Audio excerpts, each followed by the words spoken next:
Sound Mandala. Langana Buddha is one of the first 12 Buddhas to attain enlightenment in the universe.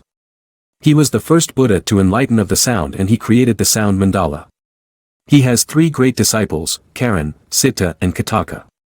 He sent Karan and Sidta into this world or human realm to perform a ritual of Sound Mandala. The Sound of Mandala was founded by Langana Buddha to connect all the fundamental sounds of the universe, so the sound that is not the sound is the sound. From this foundation step by step penetrate into the mystical depths of the universe. The Sound Mandala is the Dharmadhatu is home, is the sound of Dharma. Home is Akasha means space. The Dharmadhatu uses mindfulness or thought to go through the realms. A single thought that can be very short or it can be infinitely long, can go straight to Akasha, perfect enlightenment realm, Avatamsaka realm, and immeasurable realms. Sincerely devoted mind is very important. The Dharmadhatu observes the mind to open it up. One's own strength refers to the sincerely devoted mind. Other power or outside help refers to open it up. Mind is home. Love and embrace. The orbs appear as balls of light captured through the camera. The orbs can be energies seen through form to guide, such as Buddhas, Bodhisattvas, gods, angels, or the nature spirit, and even just the spiritual energy. The orbs can take on colors and shapes according to their energy frequencies. The bright and white orbs are the realms with the highest energy level. The lower the realms, the darker and opaque the color becomes. Whether low or high, all realms are within the Dharmadhatu. Mantra, an instrument, sound goes first, light follows, there are countless means. Sound. Through the vibration of sacred sound emitted, the realms of the world can get through it and attend to mandala. Light. Then they see light, learn wisdom through the light. The wisdom for many eons of cultivation gathered through light. When penetrating the truth, it immediately glows, making the already bright light even brighter. Through the new light the wisdom is enlightened for immeasurable beings. When the mantras arise, the Dharmadhatu, all Buddhas, Bodhisattvas, sentient beings, all appear in harmony.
re do re so